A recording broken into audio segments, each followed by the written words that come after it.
Istiqomah Hukum. Podcast hari ini kita kedatangan tamu yang sangat istimewa.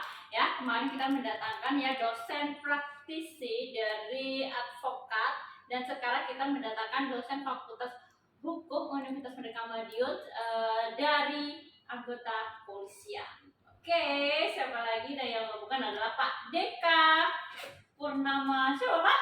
Purnama Putra SHM Hum. SHM Hum. Halo, apa kabar Pak Deka? Alhamdulillah baik Bu. Ini adalah salah satu dosen favorit di Indonesia Hukum di Fakultas Hukum. Favorit sama kaporit itu beda tipis. Oh gitu ya. Kalau ini termasuk favorit atau favorit? Dua-duanya bisa. Tergantung kondisi dan situasi sobat hukum. Oke Pak Deka, terima kasih ya atas kehadirannya hari ini dengan kesibukannya. Ini kan kita dalam acara mengenal lebih dekat dosen-dosen Fakultas Hukum ini Pak. Ini boleh cerita dong Pak, kapan bergabung dengan Fakultas Hukum? Saya bergabung di Fakultas Hukum tahun 2016 Ibu. 2016. 2016 prosesnya pada saat itu saya untuk mengisi waktu saya dan bagaimana caranya menyalurkan ilmu atau bakat saya yang mungkin lebih bisa bermanfaat lagi untuk orang lain. Pada saat itu saya pertama itu iseng-iseng aja. Iseng Ya, padahal kan pertama iseng. kan anggota kepolisian pasti sibuk sekali. Kenapa perlu? Saya khawatirnya cuma di dalam benak saya, takut saya, kekhawatiran saya, kemungkinan kecil untuk bisa masuk jadi dosen atau dosen praktisi dalam suatu fakultas atau suatu yayasan atau suatu universitas. Kemudian secara di kecil saya berbisik bagaimana saya untuk menyalurkan ilmu saya dan bisa bermanfaat untuk orang lain. Cobalah. Saya iseng-iseng berhadiah kalau saya mau bilang. Saya mencoba memasukkan lamaran ke Unmur Madiun. Kemudian dengan istilahnya beberapa wawancara juga. Oke, ada tesnya juga ya, tentu saja. Kemudian dari situ saya mendapatkan panggilan untuk datang kemari dan akhirnya diterima. Wah, hati saya senang banget Bu. Alhamdulillah, ternyata masih ada tempat bagi saya untuk menyalurkan ilmu saya agar tidak terhenti saja di saya. Itu kan untuk menjadi dosen itu syarat minimal kan harus S2 kan Pak sekarang. Itu jenengan berarti udah S2 ya pada saat itu? Saya S2 di Unmur Malang, lulus tahun 2012. 2012. Kalau S1-nya? S1-nya saya alumni juga. Alhamdulillah juga alumni Unmur Madiun juga. Tahun berapa itu? Tahun 2010. Setelah saya lulus S1, di situ ada namanya tingkat lanjutan, ditawari kita apabila ingin melanjutkan silakan, mau di Jawa Tengah, mau di Jawa Timur. Saya condong kok sesama alumni juga, saya mencoba ke Unmur Malang. Di tahun 2010 itu setelah lulus saya mengajukan. Berarti 2004 jenengan ya masuk S1. S1 2004, 2008 lulus. Berarti langsung lanjut ke S2. Jadi tidak berhenti. Takutnya ilmunya nanti lupa ya. Kena ilmu udah hilang. Dan sebaliknya beliau ini juga alumni dari Fakultas Hukum Universitas Merdeka Madiun. Jadi tidak salah dong kalian jika ingin bergabung dengan Fakultas Hukum Universitas Merdeka Madiun ya Pak ya. Betul. Karena bisa dicontoh ini beliau saat ini juga menjabat sebagai anggota kepolisian, juga sebagai dosen. Jadi nggak salah, lulusan dari Fakultas Unmur Madiun itu sangat-sangat peluangnya besar sekali Pak ya. Alhamdulillah selama ini mungkin dari mahasiswa saya juga yang sudah lulus. Jadi hukum ini saya bilang segala bidang, segala macam tempat ini masuk semua. Mau di perbankan, mau di pemerintahan daerah, mau dimanapun. Dan ilmunya ini tidak akan pernah sirna kalau kita mau bilang. Pasti terpakai ya? Selalu terpakai. Karena semuanya itu berdasarkan, apalagi dari dasar negara kita juga, berdasarkan hukum juga. Kalau tidak berdasarkan dengan hukum itu nggak laku kalau saya bilang. Karena apa? Setiap kita melangkah aja ke depan rumah, keluar rumah, udah ketemunya hukum lagi. Oh, di depan rumah kita ketemunya hukum lingkungan juga. Hukum adat juga ada. Jadi ketemu di jalan juga ketemu beliau juga ya. Ngerti hukum, Bu. Oke Pak, di tengah kesibukannya jenengan sebagai anggota kepolisian, gimana caranya membagi waktunya ini Pak di tengah kesibukan anggota kepolisian, lalu mengajar juga, beri tips dong ini gimana cara membagi waktunya? Ya, sebenarnya terkadang memang ada benturan-benturan waktu,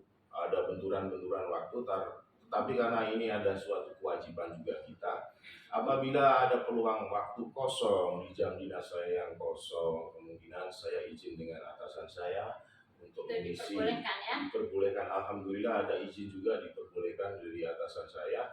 Saya izin waktu hanya sebatas 90 menit, kemudian maksimal 2 jam maksimal. Bagaimana cara saya untuk mengajar.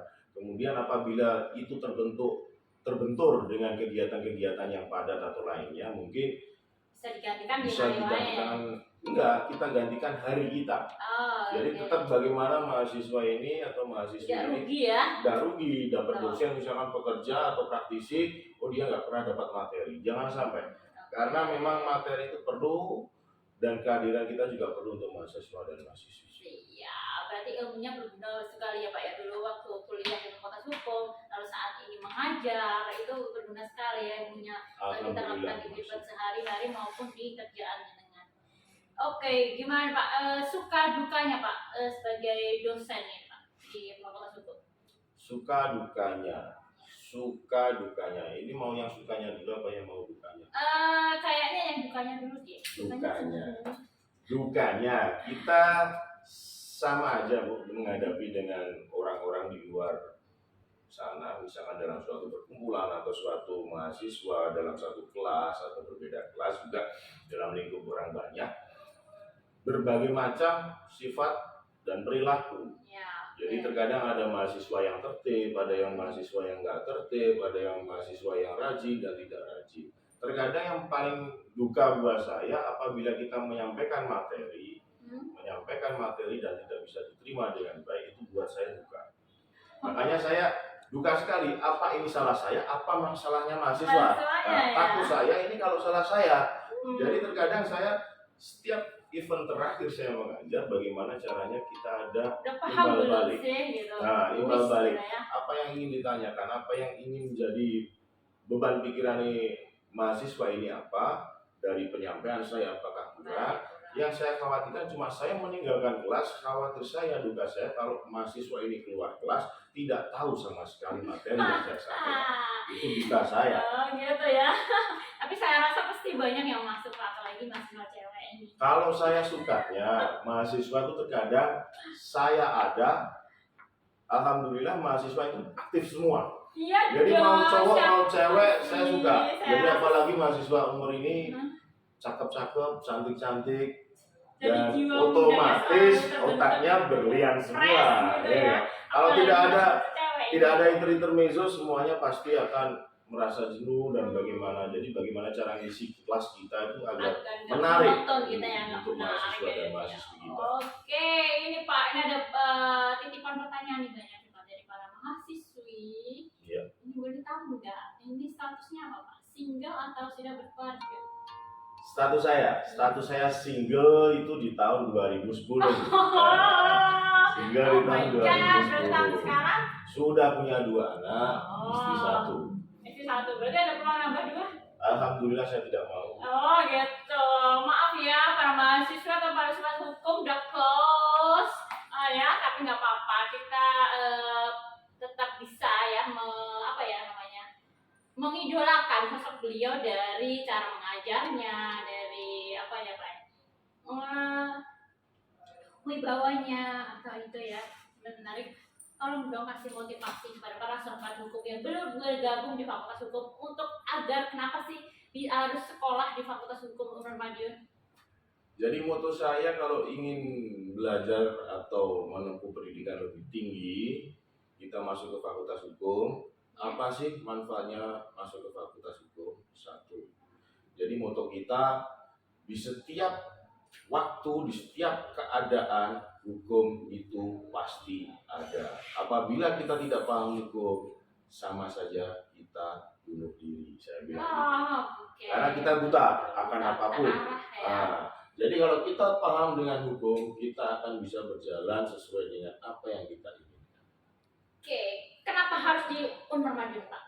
Fasilitasnya apa ini? Unmar Madiun ini sudah banyak fasilitas juga, dari perpustakaan, dari akreditasi sudah B. Saya bilang ini B-nya B ya, saya luar Kita menuju biasa. unggul. Dan bagus dengan Dosen-dosennya dosen-dosen yang istilah kita mau bilang tidak bisa kita anggap remeh juga. betul. Beliau juga penuh dengan banyak pengalaman, banyak dosen-dosen fakultas hukum yang luar biasa. Betul sekali. Jadi jangan ragu lagi ya sobat hukum. Silakan bergabung ke Fakultas Hukum Universitas Merdeka Madiun, nanti ketemu dengan Bapak Dika Purnama SHM.